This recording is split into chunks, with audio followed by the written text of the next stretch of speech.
শ্রী শ্রী ভবতারিণী মায়ের অদ্ভুত সেবকের নাম যখন লোকমুখে প্রচারিত হতে লাগলো, ওই সময় থেকেই বহু সাধু সন্ন্যাসী এবং ধর্মপিপাসু ব্যক্তি দক্ষিণেশ্বরে আসতে লাগলেন। মথুরনাথ তখন খুবই আনন্দিত হয়ে নিজেকে অশেষ ভাগ্যবান বলে মনে করতে লাগলেন। মন্দিরের নিত্য পূজা এবং পাল পার্বণ আরও জাঁকজমকভাবে হতে শুরু করলো। শ্রী শ্রী ভবতারিণী মায়ের এবং শ্রী রামকৃষ্ণদেবের দর্শনার্থী লোকেদের যাতে কোনো রকম অসুবিধা না হয়, তার জন্য অতিথিশালার ব্যয় বরাদ্দ আরও বাড়িয়ে দিলেন। অন্নকূট উৎসব করে একবার খুব দান দক্ষিণা করলেন। শ্রী রামকৃষ্ণদেবের নির্দেশ অনুযায়ী অন্য কোনো উপলক্ষে সাধুদের প্রচুর বস্ত্র, কম্বল ও কমণ্ডলু বিলিয়ে দিলেন।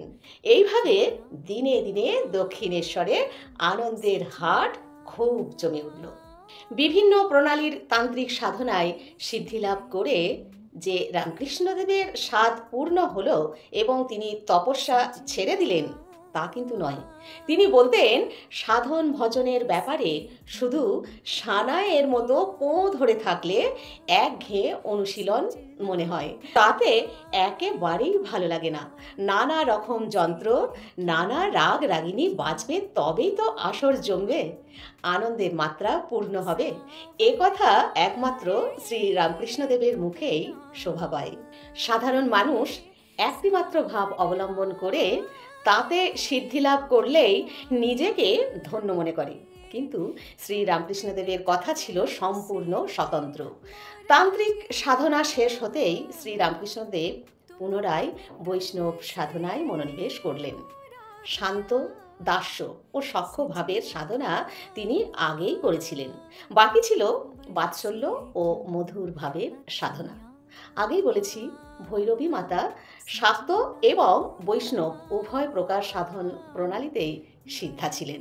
সুতরাং বলা যেতেই পারে যে বাৎসল্য এবং মধুর ভাবের সাধনায় তিনি শ্রী রামকৃষ্ণদেবকে উৎসাহিত করেছিলেন।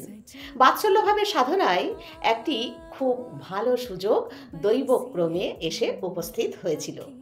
তখনকার দিনে গঙ্গাসাগর তীর্থে এবং পুরীধাম যাত্রী সাধু সন্ন্যাসীরা ভাগীরথীর তীর ধরে যাতায়াত করতেন।